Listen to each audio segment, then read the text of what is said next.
All right, Shalom. Giving all the praise, honor, and glory to Yahweh Bahasham, Yahweh Shai Bahasham, Rakakwadash. Double honors to the apostles and elders of Great Millstone who taught me this truth. And double salutations to all you Akim out there laboring. The house of David, the elect, that's pushing his word with all truth, righteousness, and sincerity. Shalom to you, brothers, and shalom to the elect. I'm back with another quick lesson through the Holy Spirit, the Rakakwadash. And one thing we do know for certain is that the people that write these news articles, they're watching us. They're watching the true prophets of Yahweh Ba'Shem Yahweh Shai, okay? Based off this headline alone here, okay? This is from the AmericasFirstReport.com, and the title it reads, it says, is the attack on Israel by Hamas setting up for the fulfillment of Bible prophecy, okay? And we're going to come back to this article, okay, because I had a list of things that I wanted to bring out. And Lord willing, this lesson is edifying, all right? So getting right into this thing, and like I said, we'll come back to this, right? This is 2nd Ezra chapter 16, in verse 16, and it reads, it says, like as an arrow which is shot of a mighty archer, returneth not backwards, all right? So once those missiles are shot, all right, they're not going to return. They're going to hit their targeted marks, okay, the ICBMs. Even so, the plagues that shall be sent upon the earth shall not return again, and the plagues are being sent out. Okay, the judgments of Yahweh Ba'Shem Yahweh Shai are going forth all throughout the earth. Okay, wars, evil, and pestilence. Okay, Jeremiah 28:8. Verse 17, woe is me, who will deliver me in those days? And we are in those days, the last days, okay, the times of the end. Verse 18, the beginning of sorrows and great mournings, the beginning of famine and great death, the beginning of wars. See, we are in the beginning of wars. And the power shall stand in fear, the beginning of evils. What shall I do when these evils shall come? Let's get into it. They've done that. And my point is, what you're going to see certainly within Israel's security apparatus is a debate. Whether that is public or transparent is not going to be as clear-cut. But Israeli military officials that I've spoken to over the years have debated whether or not the siege, the blockade, was achieving Israel's strategic objective of trying to bring calm and quiet to the southern borders. And what we see today, if it has achieved nothing for Hamas, it has just shattered the myth that Israel can ignore what happens inside the Gaza Strip, and that doing what it has been doing in the Gaza Strip is the only way to achieve its objective, right? Because there is this kind of domestic political consideration within Israel, which is you have to be tough. No Israeli prime minister succeeds by coming in and saying, hey, I want to achieve peace, but I don't want to achieve it through might. Right. And when they have tried to do that, whether it's Itzhak Rabin, who was assassinated, or whether it's Ehud Barak, who's voted out of office, the dynamic is strength is the only thing that matters. But what we have seen, and this is according to the Israeli Prime Minister himself, Benjamin Netanyahu, who has tried to calibrate the equation of what peace looks like in the region, right? So for years it was like there is no peace with Arabs without peace with the Palestinians. And he has prided himself on saying, I'm going to change that equation. Right. I'm going to say, I'm going out to the Arab world, I'm going to make peace with the Arab world, and then I'm going to come back and make peace with the Palestinians. And see, that's all bullshit because the scriptures say otherwise, all right? It's Isaiah 57 and verse 20, and it reads, it says, but the wicked are like the troubled sea when it cannot rest, whose waters cast up mire and dirt. Verse 21, Isaiah 57 and verse 21, it says, there is no peace, saith my power, to the wicked. So there's no peace coming to these small hats, these 48ers, man. All right? Remember, the scriptures tell us that thou art greatly despised. Okay? And that land of Israel is going to be wiped out eventually via nuclear destruction, World War III. Okay? Because as we know right now, okay, America is sending naval ships over to that region now. So this is how we know that this thing is really amping up and is leading to that ultimate demise, right? This came out today as well, just to add on to that point, because there is no peace coming, no matter what they say on these news clips or whatnot. All right. We're seeing Bible prophecy come to pass daily. All right. This came out today, CBSnews.com. It says U.S. sends aircraft carrier group to Eastern Mediterranean in response to Hamas attack on Israel. Right. President Biden has condemned the Hamas attacks and says the U.S. will now ensure that Israel has exactly what it needs to defend itself. My administration's support for Israel's security is rock solid and unwavering. Let me say this as clearly as I can. This is not a moment for any party hostile to Israel to exploit these attacks to seek advantage. The world is watching. Weijia Jiang is at the White House. Weijia, good morning to you. So here's the question, what exactly is the U.S. doing to help Israel now? Good morning to you, Gail. Good morning to everybody. President Biden says as much as it can. He spoke with the Israeli Prime Minister Netanyahu twice by phone over the weekend, and he vowed that the U.S. would continue to send aid in the coming days. In a show of force, the Pentagon is moving the USS Gerald Ford. That is the Navy's newest and most advanced aircraft carrier closer to Israel, along with its 5,000 sailors and warplanes on deck. The U.S. will also send military ships and fighter jets to the region and is sending some munitions to Israel. Now, while this Pentagon package does not require Congress's approval, future aid will, which could be complicated without a Speaker of the House. President Biden is also dealing with criticism from the 2024 GOP presidential candidates who are trying to tie those attacks to a deal that the U.S. made with Iran to bring 5 imprisoned Americans back home. Now, it included unfreezing $6 billion of Iranian assets, and Tehran is known to have strong ties to Hamas. But the White House has sharply pushed back, insisting that the money is safeguarded for food and humanitarian aid, and not a single cent of that money has been spent, let alone to fund terrorists. But one outstanding question is, why didn't Israeli or U.S. intelligence see this attack coming? Gail? That is a question. You see, so as it said, Israel at war. All right. There is no peace coming to the wicked. OK, and the scriptures say that the least of the flock shall draw them out. And this is why the U.S. military is sending over the forces, the naval ships, the helicopters, the planes. All right. This is the buildup.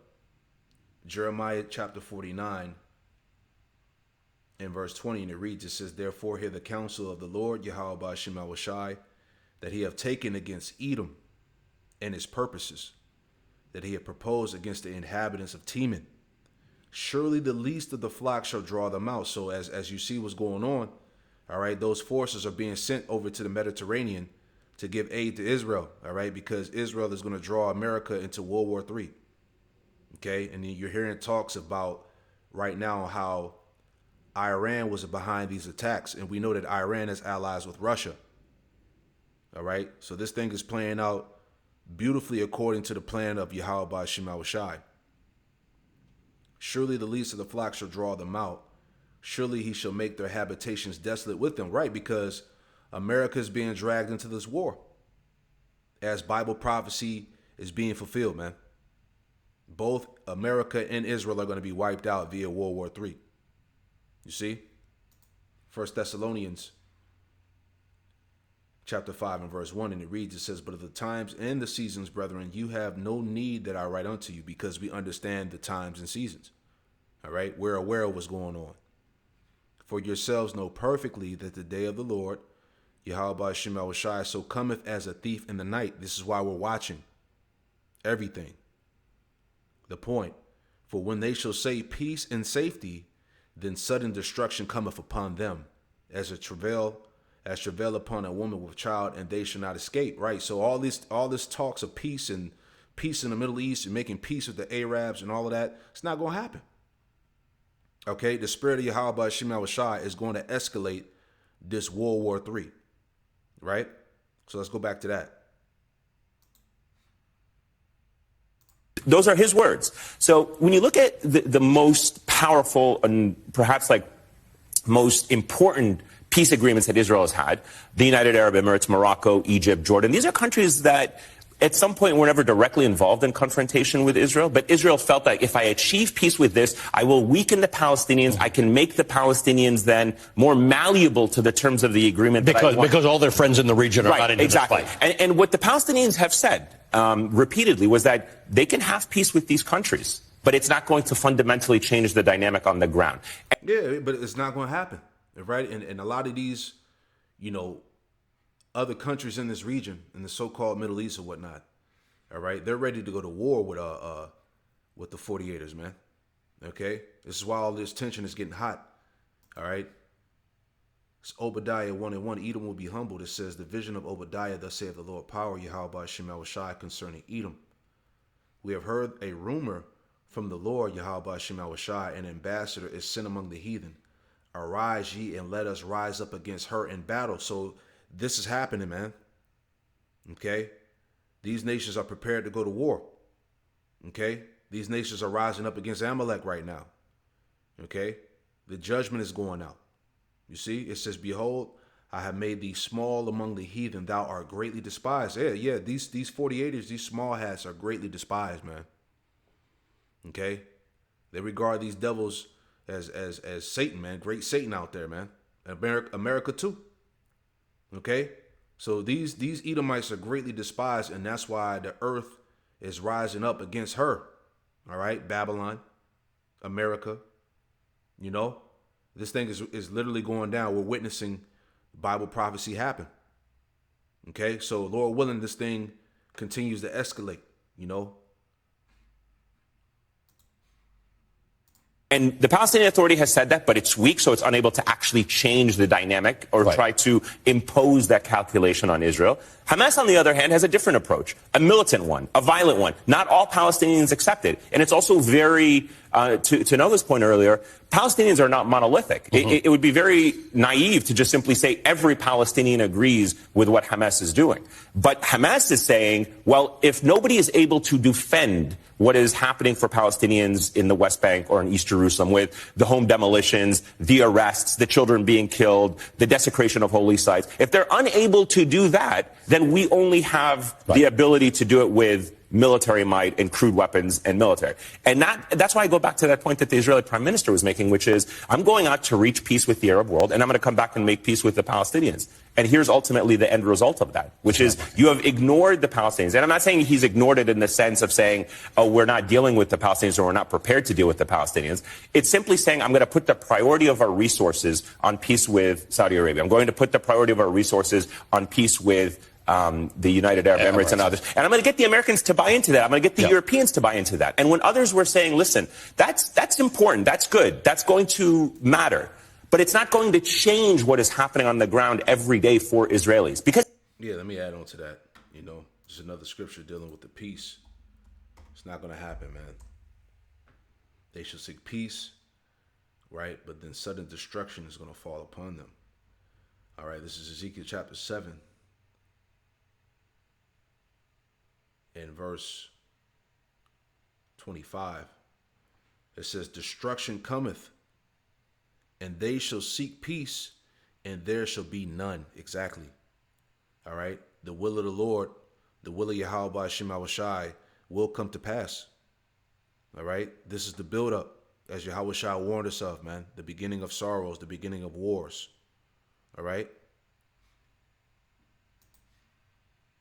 Israelis were being killed this year. I mean, Palestinians were being killed and Israelis were being killed. Right. So the Abraham Accords did not bring Israel the peace that Israelis wanted to bring. It brought them some business. It brought them some business deals with. Again, important stuff. But if you're trying to solve a problem that has now persisted for the better part of a century, and you're trying to do it the same way over and over and over again, it is by definition insanity.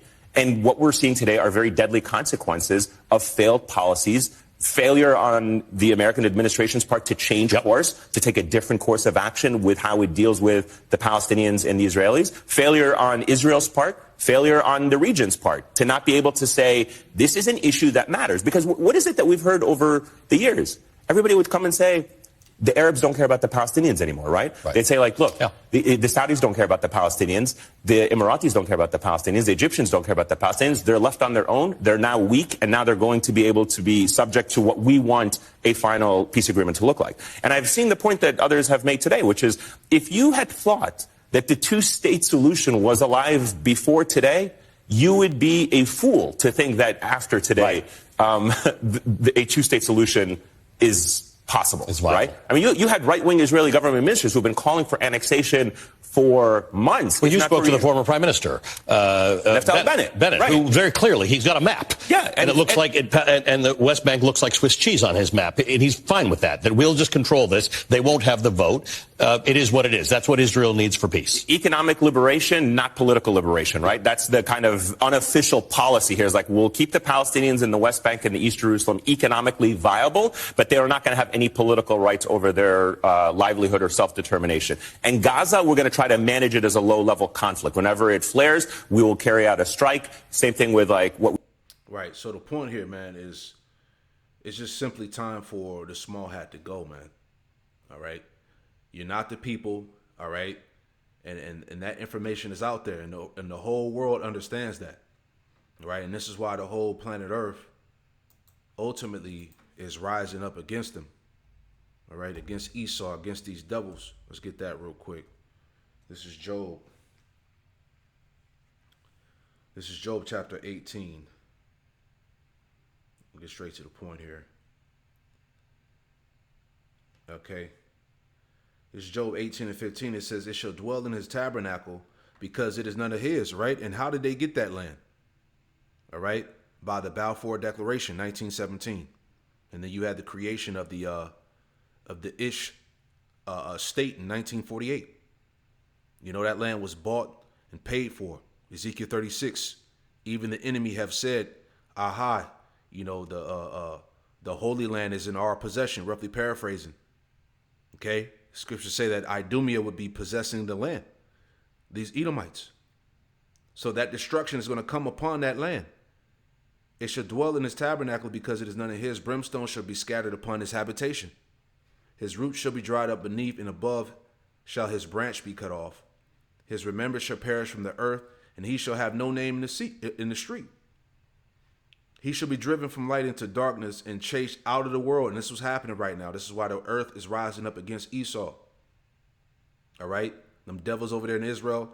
And then eventually, you know, the destruction that's going to come upon Babylon the Great, America. All right? It says, he shall neither have son nor nephew among his people, nor any remaining in his dwellings. They that come after him shall be astonished at his day, as they that went before were frightened. Surely such are the dwellings of the wicked, and this is the place of him that knoweth not Yahweh Shema Shai. Exactly, man. All right. So the day of reckoning is coming, man. Okay.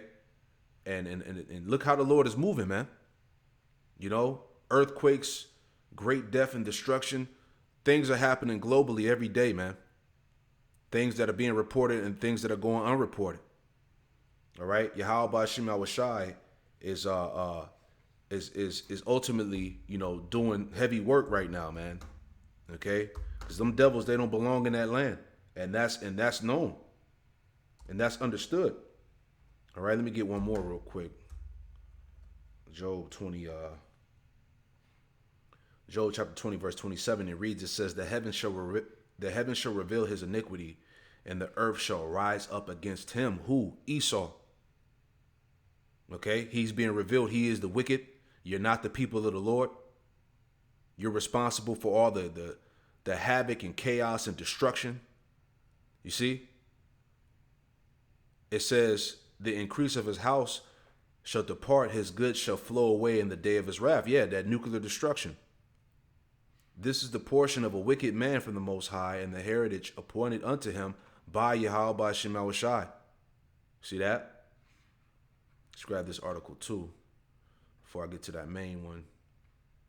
All right.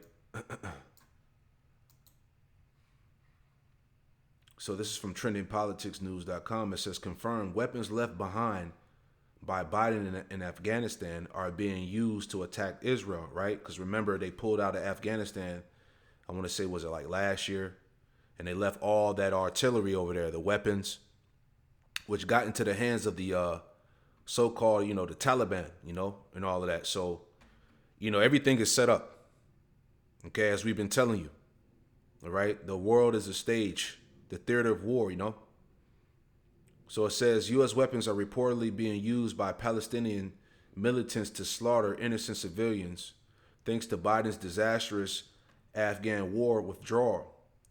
A high-ranking Israel Defense Forces IDF commander told Newsweek in June that U.S. weapons left in Afghanistan were discovered in the hands of Palestinian groups active in the Gaza Strip. This was the warning from the IDF commander, who also discussed the reported flows of arms from Ukraine to Iran. See, it says a high-ranking Israel Defense Forces commander has told Newsweek that Israel is concerned over the risk of weapons provided by the United States and other Western nations to Ukraine ending up in the hands of Israel's foes in the Middle East, including Iran. With experts too backing these worries, the situation could mark yet another chapter in a long legacy of U.S. arms shipments being diverted, empowering adversaries of both Israel and the U.S. and another rest of region, while the focus of Western governments is on the volatile conflict playing out in Eastern Europe, man. So, hey, these are sorrows on every side, man. All right. So these militant Palestinians have acquired weapons that America left in Afghanistan, man. Right? Let me get this too. Right? And then we'll get to that main article. All right, this is Joel 3:9, it says, "Proclaim ye this among the Gentiles, prepare war, wake up the mighty man, let all the men draw near, let them come up. Beat your plowshares into swords, and your pruning hooks into spears, let the weak say I am strong." So these nations, they got the power, man. They got the nuclear weaponry, they got the weapons, and they're ready for war. Against who? Against Esau, man. Okay? This thing is literally about to spill over to World War III. All right, the troops are being gathered up.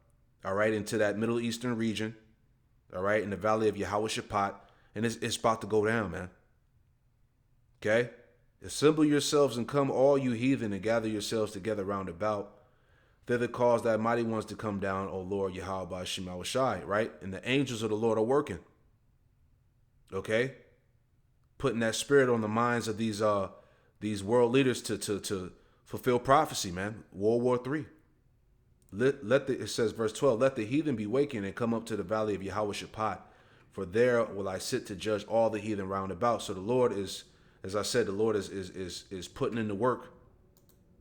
All right, He's making things move. Right?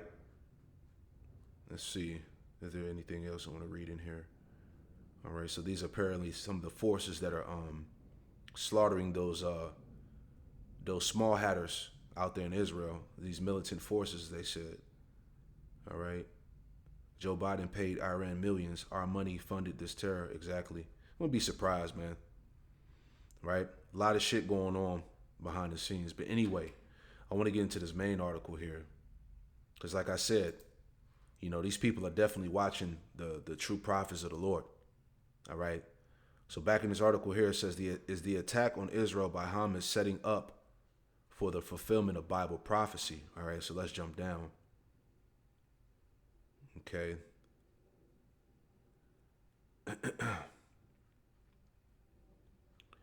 Bear with me, I want to get to the point here. Okay, so it says, reading on here, it says, the irony of all this is that the Biden administration just gave $6 billion to Iran. What a bad move it is to give any money to a nation that sponsors terrorism around the world. Here's where it gets interesting for students of Bible prophecy. The Bible tells us in the end times that Israel will be scattered and regathered. Right? And that's talking about the Lord's people. It says this has happened. You want to talk about the signs of the times, the super sign of the last days, the sign that sets the prophetic clock ticking, is the regathering of the nation of Israel into its homeland. All right, let's read on. It says, it has happened on the heels of the, you know what, who would have never thought that these people, these Ish people who lost the 6 million of their people to the Nazis, will somehow regather in their homeland. All right, and that's all bullshit. All right. It says, but it happened against all odds. On May 14, 1948, Israel became a nation. This was the creation of the so-called Ish state. All right, through that Balfour Declaration. All right, what's his name? Lionel, Arthur Rothschild, and the British. You know, that agreement that established the creation of the Ish people state. You know, it says the United States was the first nation to acknowledge the state of Israel. Right. So let's read this part here. This is the part right here. It says, in Ezekiel 37 and 38, the Bible speaks of the regathering of Israel, and then it speaks of a large force from her north attacking her. That force is identified as being led by Magog. Who is Magog? No one can say with absolute certainty, but many Bible students and prophecy teachers believe it is modern day Russia, and that's what it is. All right, modern day Gog and Magog is the Russians, that region, all right, of Russia. It says, I think you can make a very good case for that on a map of the Middle East. Look to north of Israel and you will find Russia. It says, why would Russia ever want to invade Israel? Where there's another thing that the Bible says about Magog. One of the allies that would march with her is Persia, the ancient name for modern Iran, right? Because Russia is allies with Iran. It said the Bible predicted this thousands of years ago. It's only recently that the Iranians and the Russians have developed a special connection. Not once in the past 2,500 years has Russia formed a military alliance with Iran, but they have now signed a $1 billion accord for the sale of missiles. And the Iranians have helped the Russians by providing them with weaponized drones to use in the Ukraine war. You see this? So let's get that. Let's go into that, man. Okay? Let's go into that real quick. Okay? Because there were some accuracies in that, you know. But as far as that, the regathering of Israel and applying that to the 48ers, that's all bullshit. Right? But I want to get this scripture here. This is Ezekiel 38. Let's read that. This is the book of Ezekiel, chapter 38. And we'll start at the top here. All right. Bear with me. Okay, this is Ezekiel 38 and verse 1, and it reads, it says, and the word of the Lord, Yahweh Shemel came unto me, saying, Son of man, set thy face against Gog in the land of Magog, the chief prince of Meshech and Tubal, and prophesy against him. All right, so not only are we prophesying against Babylon, all right, and Babylon the Great, America, and Esau, all right, but we're prophesying against these Russian Edomites too. Okay, because Russia is pretty much controlling these surrounding lands, all right, of Magog and Gog. You know, the region of Russia and Georgia, Armenia. All right, when you look on the map. Okay, so this is dealing with Russia. Verse 3, it says, and say, thus saith the Lord power, behold, I am against thee, O Gog, and the chief prince of Meshech and Tubal. And I will turn thee back and put hooks into thy jaws. Right? So Yahweh Shemel has made Russia a powerhouse. Okay? It says, and I will bring thee forth in all thy army, horses and horsemen, and all of them clothed with all sorts of armor, even a great company with bucklers and shields, all of them handling sword. And here's another thing that we understand is that Russia has that technology that's greater than America. right? They're being supplied with weapons, as we just read, by Iran. We understand that Iran has access to the uranium, and Iran has been supplying Russia and China with that uranium and those advanced weapons. Okay, so pretty much, okay, Russia has that power. Okay, their missiles are far stronger and better and faster. That ties all into that. Their soldiers, right? Verse 5, it says Persia, right? Which we know to be Iran, which are going to back up Russia. It says Ethiopia and Libya with them, right? Because there was another article that came out about how a lot of those countries in Africa are backing Russia, right? It was on Redacted. The Edomite from Redacted brought that out. Persia, Ethiopia, and Libya with him, all of them with shield and helmet. See? Verse 6, Gomer, okay, a part of Europe, and all his bands, the house of Tagamra, right, which will be Turkey, if I'm not mistaken. It says, in the north quarters and all his bands, and many people with thee. Verse 7, be thou prepared and prepare thyself, thou and all thy company that are assembled unto thee. Unto who? Gog and Magog, the Russians.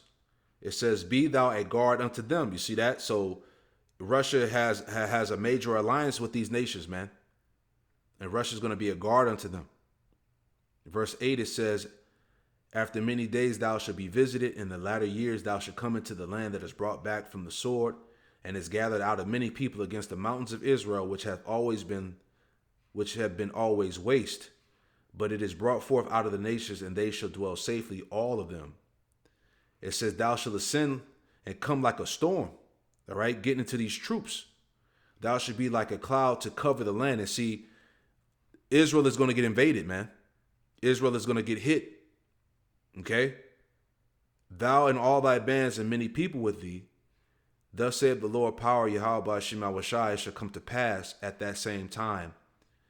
Shall things come into thy mind, and thou shalt think an evil thought. And see, pretty much, Russia is gonna hit America with those nukes. All right, and also that land of Israel is gonna get hit too. You see, verse 11, and thou shalt say, I will go up to the land of unwalled villages. All right, dealing with this American society. All right, this land is wide open. It's vulnerable. All right, it's waiting to be taken. I will go up to the land of unwalled villages, and I will go to them that are at rest, that dwell safely, all of them dwelling without walls, having neither bars nor gates. All right, so the point here is that it's getting ready to go down. All right, it says to take a spoil and to take a prey, to turn thy hand upon the desolate places that are now inhabited, and upon the people that are gathered out of the nations, which have gotten cattle and goods, and that dwell in the midst of the land. You see that? So, ultimately it's heating up, right? Let me see if there's any more here I want to read. It says,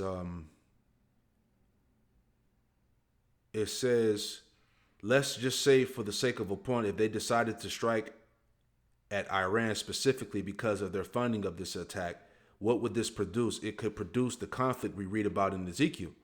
I'm not saying this is going to lead to the Ezekiel 38 scenario, but I'm saying it's very interesting. If you get up in the morning and read this headline, Russia attacks Israel, fasten your seatbelt. Told you, man. Okay? Like I said, these people, they're watching the prophets, man.